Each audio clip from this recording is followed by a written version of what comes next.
Hi everyone. Something always goes wrong right before I get on the call. It's just always a comedy of errors. Hang on just a second. Okay, so we have a very, very exciting call today. Not only the topic, which is riveting if you're still consuming powdered gelatin, I know you're going to really enjoy it, but we have to also announce the winners of our Facebook competition for the ticket giveaway for our What to Eat program. So I know that quite a few of you are going to be tuning in for that reason. So what I've got is 1 million pieces of paper in this lucky French copper pot that I bought at a little flea market in France somewhere. And so I'm just going to quickly draw these out. So we've got 2 because I hope everyone entered twice because we had one in my Facebook group and one on the main page. So here we go. Fiona Rafton. Fiona, you've already done the program. You must. Oh no, that's right. You're doing it for your sister or a relative. Well, you know how good it's gonna be. I'm just gonna fold that back up. Okay, so that's really, really cool. And second one is, I'm not supposed to be looking, am I? Okay, Tracy Lee Struppler. I hope I'm pronouncing it correctly.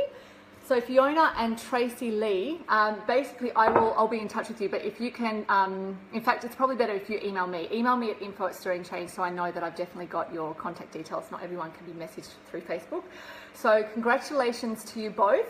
And I know Fiona, you already know how good it's going to be. Tracy, you're absolutely going to love it. And for everyone else, if you like the sort of discussion that we're having in these Facebook Lives, this is the sort of thing that we talk about inside the program. So it's all the nitty gritty, weird, sort of interesting topics that no one else seems to be. Thanks, Marie. Marie's done the course as well. I think you won the last one, didn't you? I think, or the year before. So yeah, it's kind of, things that, it's good for people that already have the bulk of the ideas in place. You know what you're doing, but it's kind of fine tuning everything. And there's lots of really, really good discussions about things that you kind of don't read many other places. So this is the last program we're running until 2020. That's a long time away. So if you've been thinking about joining us, just do it. Nobody's ever regretted it. Most people sort of hang around asking questions for 2 to 3 years before they join. And when they join, they say, I wish I had done it a few years ago. So don't hesitate. And if you want any, any feedback from some of the graduates, our alumni all hang out in the What to Eat chat group, which is open to everybody. Search for that group, come in there and ask directly what their thoughts are, because I'm sure they'd be happy to tell you. So today's topic, we are talking about collagen and gelatin. And obviously those terms are used interchangeably. So what I'm talking about is the supplement version. So I've got the Great Lakes one here. This is the gelling variety. The green one is the one that you stir into water. And this is the Vital Proteins one. And so there's a whole bunch of different brands flooding the market now because it's the latest thing. And this is very different. I want to say everything that we're talking about today has got nothing to do with the powdered bone broth. So my friends at Broth of Life make one where they dehydrate. Effectively, it's a home cooking process. So they make the broth, they reduce it down, and then they powder it, dehydrate it. That's not what we're talking about. We're talking about the refined product, okay? So I just want to make the distinction. Although, having said that, there's lots of sort of dodgy bone broth. I didn't know this because I haven't seen them, but in America, I think, there's lots of dodgy bone broth powders out there with a whole bunch of other hydrolyzed this and that and the other soy. So you really have to read the label. When I make that distinction, the bone broth powder I'm talking about might have 5 ingredients. So vegetables, bones, water, and it's reduced. So I'm not talking about the highly processed one. Changing habits. Yes, so there's Gel Pro, there's Changing Habits, there's New Zest. There's a whole range of new powders on the market that I haven't even tried yet. But I'd love to do, I'm going to do a blog post compiling all of the information because there were lots of people interested in that sort of information. So for the record, I think when you're talking about all the ones on the market at the moment, they've all got different pros and cons. Like I know this one, when I was doing my research, I found that they were from Brazil, and somebody actually mentioned that in the post. They're renowned for pesticide use in Brazil, and it's not organic, and so there might be an issue with that. This one, the flavor is really strong and it's hard to use, so I find this one a little bit easier to work with. so it's, you know, I think they've all got pros and cons. I'm pretty sure that Cindy's product is the only certified organic one on the market as far as I can tell, and that it just depends on the brand in terms of who says what about what they're doing. So it's a bit tricky to navigate. So I definitely do a blog post compiling all of that. But I guess for the record, I still use all of these. I still use collagen and gelatin powder on a regular basis. So what I'm about to say, you've got to take with a grain of salt. Really what we're talking about is the supplement versus the real food. That's what this discussion is all about. So when it comes to an animal, the protein in an animal, 50% or less than 50% of the protein of a cow or a pig is the meat, and the other 50, I think it's 56% protein, is actually the collagen. And so that's what we're talking about. If you're eating nose to tail, you'll be getting plenty of collagen. You can never really have enough, but it's like meat is over here with methionine, tryptophan, and some potentially pro-inflammatory amino acids, and the collagen over here makes up the complete amino acid profile. So the amino acids over in gelatin, I can see a sheen on my face. I've got the fan in front of me just in case you're wondering why there's I look like I'm in a TV commercial. It's really, really hot here. So these are the non-inflammatory amino acids, and they help to balance out. If we only have meat, and even organ meats, they're so high in these pro-inflammatory amino acids when they're eaten in excess without balancing it out. That's why this is so important. The amino acids on the collagen side are glycine, proline, they're the main ones, and they have a whole host of beneficial effects. And really we're talking about these amino acids over here are supposed to be non-essential. And so that means that we can get them from food. We don't need to, we can make them in the body rather than having to get them from food. The essential amino acids we have to get from food. But what happens when we're stressed and tired and breastfeeding and everything else, they become conditionally essential. So it means that we do need to get them from food, and most people are not anywhere near, even if you're eating nose to tail, nowhere near enough balanced with this. And so the meat has a pro-inflammatory effect potentially. So what we need to be doing if you're omnivorous, vegetarians, just don't worry about this whole conversation. You probably are not on the call in the first place. We need to be eating bone broth. We need to be eating the bony cuts. We need to be having supplements if necessary. And we also could potentially have a real food version of this, but you need to be doing something, I think, almost on a daily basis, because most people are eating meat on a daily basis. So you just need to be the judge of how much you need based on your, how much meat you're eating, and also your symptoms. If you have a lot of gut issues, if you've got trouble sleeping, all of the things I'm about to mention in terms of the glycine proline benefits, you might want to consume more for that reason. So what are the benefits of gelatin? Well, mainly anything to do with calming. So better sleep, better moods, less anxiety, and then all of wherever we have got gelatin collagen in the body, that's where the collagen goes. So we consume this, it goes into the joints, it goes to daily basis, yes, but daily basis in the form of, it could just be, some leftover cooking from the day before. It doesn't necessarily need to be a cup of bone broth every single day. It might be that you cook lamb shanks on Wednesday and you serve it over Thursday and Friday, or it might be that you have a little scoop of this in your smoothie. It's up to you, but I've really noticed a difference, and a lot of people who start using this in high doses notice a visible difference in terms of skin, hair and nails. So that's where I think I was up to that.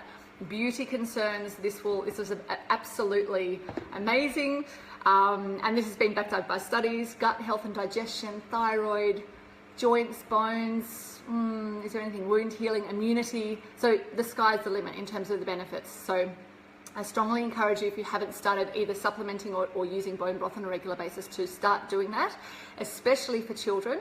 But yes, it's not just benefits on the side of the bottle. These have been proven by scientific studies. There's been double-blind, placebo-controlled studies on the beauty side of things, which I thought was really cool, over a 12-week. I think it was showing a causal relationship, not just an association, between a 12-week supplementation period and plumping of the skin and reduction of wrinkles. So if you needed another, women, post-baby hair loss, exactly. If you needed another reason to jump on this bandwagon, it's not all hype, it's totally legit.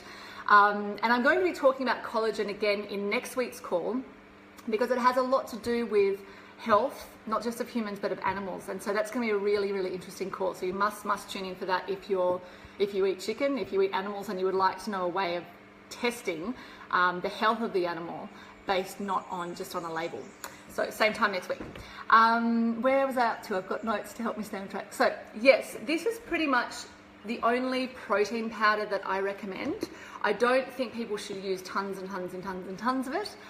So if you're doing 2 workouts a day and you want to have it in your smoothies, that might be a bit much. Try and make a bone broth post-workout drink or something. But we still have to, I think what we need to do is look at them as what they are, which is a supplement. It's not a food. And lately I've seen people treat it like a food ingredient, and it goes in everything, just like, you know, a dash of milk, or it's a supplement. And it's a good one, and it's very beneficial, but it is highly refined. So we have to remember that this is not a food. And I think what we need to, I guess, because we're so distant from the process of it, we see beautiful, clean white powder in a beautifully packaged Vital Proteins. Their packaging is, I mean, it's good, it's solid. If you go to their website, all their products are absolutely beautiful. But that makes us forget about the process by which it got into the container. And I'm not singling Vital Proteins out, but you know, they get the cattle hides, they have to remove all the hair. I think they scald them, I don't know, that's how they do it in other industries. They degrease them, so they take all the fat out of the skin, they soak it in acid, and then there's this long process of refining out the gelatin. So we're stripping out one part of what was there in the first place. So I think it's really important to understand that food will always be healthier, no matter what, because we can't just get nutrients from supplements. We need to get them from food. And I think, yeah, it's important to see this for what it is, which is a supplement.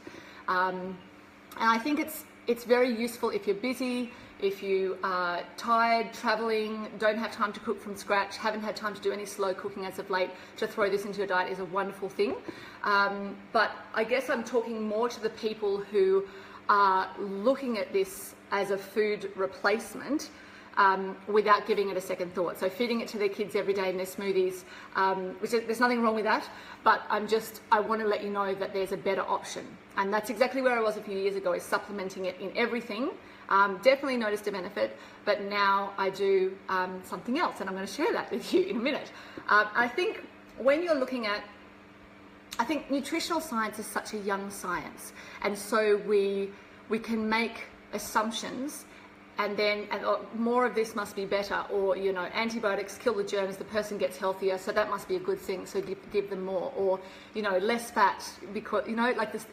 So we make these assumptions, and then we get caught out, and then we go, actually, nature had it right all along. So I think it's always best with any sort of supplementation to err on the side of caution. And the way that you do that is do the food sources first, with a little bit of topping up from time to time with the supplements, and not overlooking the food and relying on supplements for those nutrients. So it's really, I think that's really important. And I think there's some, I guess, universal truths, I guess, in my experience, until we have that science to back us up, and it's in, and it's absolutely 100% we can rely on it. It's good to stick with nature. It's good to stick with the traditional practices that traditional people have followed for, you know, a very long time, and we've adapted to that, because you'll never be wrong there. You know, that will never backfire in the same way that maybe, you know, we do other things. I hope that's making sense. So I think, you know, when you're the universal laws that I've come to sort of follow and obey, and we talk about this a lot in the program. This is a way for you to navigate all of these conflicting truths and different opinions from experts, is to bring it back to, well, has it always been done? And one of those things is, you know, shortening the supply chain. This has never backfired for me. The closer you are to your producer, the shorter the supply chain. If you're buying direct from your farmer or buying from a trusted distributor that they supply to, there's just less room for error. I mean, we get into so much trouble. You see it time and time and time again. If you stick with that, every time there's a strawberry outbreak and this happens, an E. coli and this and that and the other, there's just, because that supply chain is so long, there's so many opportunities for complacency, for, you know, people to get detached from the fact that this is a food that's going to be nourishing consumers. Because I think we've done a lot of interviews with farmers in the program, and one of the things that many of them have said is that, you know, as much as a consumer is detached from where our food comes from, farmers can be just as detached. And this is kind of, I don't know, it's kind of blew my mind a little bit to think about it from the other side of the coin, which is, you know, a farmer, if they're supplying one of the big chains and they have to get, you know, tons and tons and tons of kilos to, you know, to Woolworths on time or whatever it is, and there's particular shortcuts that they have to take to meet the deadline, to meet the quota, then it's very easy for them to detach from the fact that this is going to feed humans. And when all the farmers who have switched back to traditional farming, organic, biodynamic, regenerative farming, small scale operations, they say that that's when the light bulb goes on, that they reconnect with this idea that they're providing food for real live humans, and they don't want glyphosate in their food, and you know, they think about the chemicals that they're using on their properties, and they approach everything completely differently. So it's really important to, I guess, when we're looking at processed products, realize that there's a long supply chain there, and there's lots of room for things to be done in the way that we wouldn't really like them done. We can't just ask the farmer. We can ask the company and they can give us maybe some wishy-washy answers, but they can't tell you exactly what the farmer's doing because they might be in a different country. So I think that's really important. And one thing that I was really shocked about when I found out was that all chickens, this is just one example, where we think we buy an organic chicken, we trust that it's going to be good quality, but all chickens, even if they're biodynamic, are sprayed or rinsed or soaked in bleach to disinfect them by law. And so one of the things that we talk about in the program is knowing your producer. There's a few little ways around that, and I can't go into that on this call, but there's ways around it, and it just is a case of knowing your producer and checking out what they do, asking them those questions. So the other universal law is minimal processing. So as close to nature as possible. You'll never go wrong if you're eating a whole foods diet. You'll definitely go wrong if, you know, a study comes out showing that this particular supplement is actually really harmful, which is, we've had that before with different supplements where, you know, we all start dosing up on certain supplements and then we realize actually food sources are way less harmful for the body. Yes, chickens are bleached, all of them, they're all bleached. So I was shocked when I found that out. And yeah, so it's a shock. And because we don't think about it, this is what I'm trying to draw everybody's attention to, is when we buy this beautiful looking product, we don't think about the 50 steps in the production line to get it into a white powder. And on every one of those steps, and it's a wonderful, convenient food with lots of benefits, but there's better ways. There's better ways to get it into the diet. So I'm just trying to bring you back to, you know, how can we go directly to the farmer and how can we cook from scratch at home? Because whenever food is cooked in your kitchen, it has integrity. And whole foods just have a magic in the body. The body understands, they know, like it knows how to digest it and utilize it because it's the food that we've been eating since time immemorial. This is good for the body, but there's no comparison to the real thing. So that's the message I'm trying to get across. Whenever we process foods, and particularly supplements where there's lots of steps, we don't know if there's unwanted residues. We don't know if there's a change in the chemical structure that, you know, it means it still has a benefit, but it's not ideal and it has this other effect in the body. So that's what we need to think about. And also the bioavailability. I mean, nature provides all these cofactors that really, you know, we're just beginning to understand. So without further ado, let's talk about the better way, because there is a real food version that includes all the minerals and the other elements that are basically stripped away with the refining process. So, and you could just use broth. You could just use broth, but it's very hard to sneak that into strawberry marshmallows because I've tried. You can do it with smoothies to a certain degree, but this is a little bit better because it's neutral. There's a big difference to how the chickens are bleached. Yes, that's true. Organic chickens are bleached in a different way, like sanitized and sterilized in a different way. So they're basically lightly sprayed on there, as far as I know, most of the brands that I've checked out, lightly sprayed on there.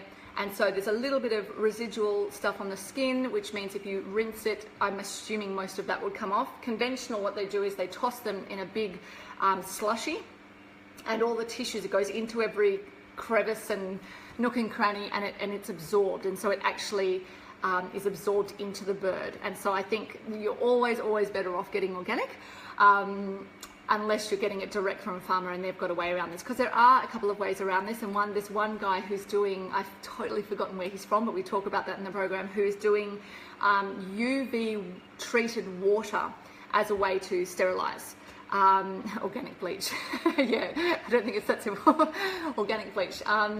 But yeah, like, so there's ways around it, and you just need to inquire with your producer, and we talk about the different ways that they're doing it and some little loopholes that people are exploiting. So yes, where was I up to? So yes, it's hard to sneak bone broth into your marshmallows. That's where I was up to. So making this is the, you can see, it looks a little bit sort of milky and brothy colouring, but that doesn't matter. There's barely any flavour there. Very easy just to plop this into smoothies. This is much cheaper than a supplement. It's very easy to make, pretty much the same process as broth with a few extra steps. And what you need to do is get the most gelatinous cuts, so well, not cuts, really just the feet. So we're talking about really, and I haven't been able to source these in Australia yet. I really want to try it, but beef, so cow feet and calf feet are the best. I know that seems gross to people who are maybe just coming to this movement, but chicken feet and pork trotters, which are probably just as gross if you're new to the movement, those are, because they have a little bit more meat on them, they have a little bit more flavour. So I think in order of detectable flavour, but it's not that discernible really. Chicken feet, then pork trotters, then calf and beef. And I'm yet to be able to source them, but basically the process is the same for all of them, except for the length of time that you cook for. So what you're aiming for, if you get feet from most butchers, they will be in bleach as well. And so what you need to do is basically boil them up for 5 to 10 minutes, and then just discard that water and then give them a good rinse and then start again. And most of the bleach would be removed in that process, I'm sure. And I've heard people say, well, you know, wouldn't I prefer to use this nice clean gelatin than, you know, the bleached feet? And this is the whole problem, because my answer is why? Why do we trust this when this is so far away from us? There's not Vital Proteins, all of them. I'm not meaning to constantly hold. I just think, you know, I love the packaging, so I'm gravitating towards that one. I think we have blind faith in food manufacturers, thinking, oh well, it must be safe, it must be clean, because you know. But really, there might be 20 places in that chain of production where they're required to sterilize it with bleach. So we have no idea. You know, like, so in the kitchen, we know exactly, we've got it from the butcher or the farmer, we know there's a bit of bleach on it, and that's it. There's nothing else hidden in that process. So I think that's what I'm trying to communicate. When they produce gelatin, there can be residual bacteria in the product. There's some studies that have shown that there's endotoxin, different bacteria from the animal in the product. And so, yeah, so if the hides are sitting there for ages, you know, going a little bit off before they start the treatment, and they think it's, you know, like, there's just so much room for error. I know I keep harping on about it, I'm going to stop now. But you see what I'm saying? We just assume that this is fine and this is, oh, it's got bleach in it, but that might be the least of our worries. So what we need to do is soak the feet overnight in salted water. Don't worry about measurements, just throw in a big pinch of salt and leave them overnight in the fridge. And then you basically want to, I do the boiling process. So boil it up for 10 minutes, 5-10 minutes, discard that water. I kind of do that regardless of whether there's bleach, because my chicken feet are bleached, but I'm not supposed to say that on live television. So yeah, boil them up anyway, just I guess to sterilize them, to get rid of any of the gritty stuff on the outside that might be there. It cleans them and maybe improves the flavor.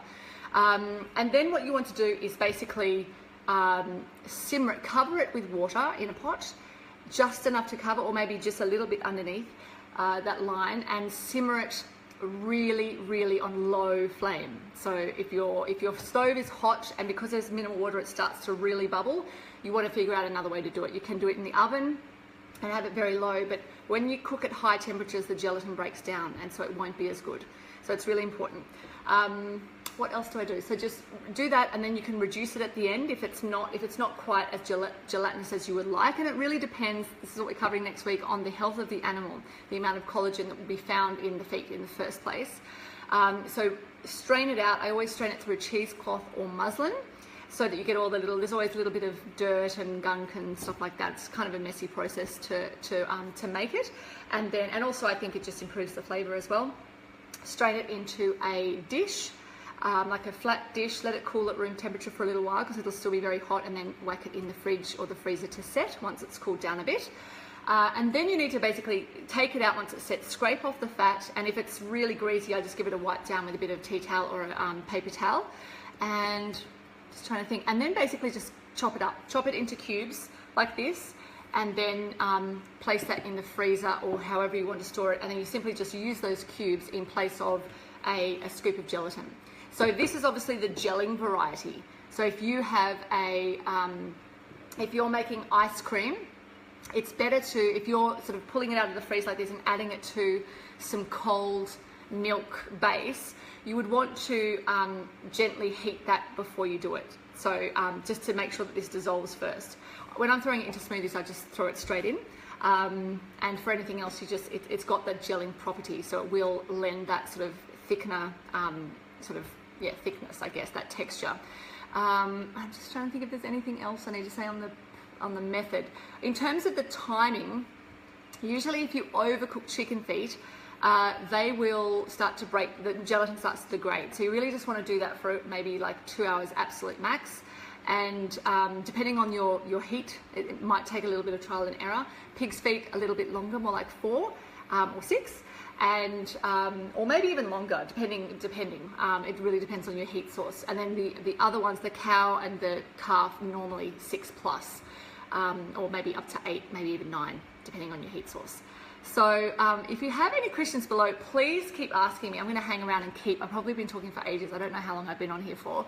But yeah, I hope I've inspired you to think outside the box a little bit when it comes to gelatin, and at least some of the time be making your own version of it, because it really is fairly flavorless. The chicken and pork do have a slightly stronger flavor than the bigger feet. And I haven't, I've done it over in America, but I haven't found them here, and I haven't been bothered to really see if I can source them and try, but I'll try and find a supplier and then let you know. But I think it's definitely, how many kilograms of feet would you use? Oh, totally depends on how much you want. So if you want to do we do big loads at a time, just because I can't be bothered to do it really regularly. I do a big pot, and I do maybe 5, 6, 7 more kilos at a time in a big pot. And then you just fill to cover. And or you can just do a tiny amount. I mean, this was, I think, probably 1 kilo, but this is about half of what we got, or maybe a third of what we got. So you could start with just one kilogram. So yeah, definitely worth, if you're not including these supplements at all and you can't be bothered to do this, use the supplement. The supplement, they really are great. And they do get the results, and so that's the main thing. There's a net beneficial effect in the supplement. But I think especially if you're dealing with children, if you're feeding this to children every day, I think this, and you know what, children will eat these. If you flavor them a little bit, they'll just eat them like regular gelatin. They just love eating them. Archie just loves it. So I think that's all. I had to say on that. Congratulations again to Fiona and who else was it? Tracy, sorry. Email me at info@stirringchange, and I will be back again on Wednesday and on Saturday. So you can tune in roughly about the same time, 4, 5-ish. I'll announce it on Facebook. On Wednesday, I'm talking to Shalani McRae. We are still deciding on a topic, because Shalani is actually going to be talking again in the program, because there's so many things I love picking her brain about. And I don't know if we're going to talk about it on the call or in the program. I haven't decided yet, but she's going to be talking about vitamin O, which is orgasm. So a bit out of left field after a collagen talk. But I don't know if I'm going to get her to talk about that in the program or outside on Facebook. I haven't decided yet because I think it would just be a really interesting call. Anyway, tune in on Wednesday and keep asking me questions about this topic if you have any questions, and let me know if there's another brand that you're using that wasn't mentioned in the previous poll and I didn't mention today. Please mention it, because I'll do a blog post weighing up all the different pros and cons of all the different brands. Okay, bye everyone.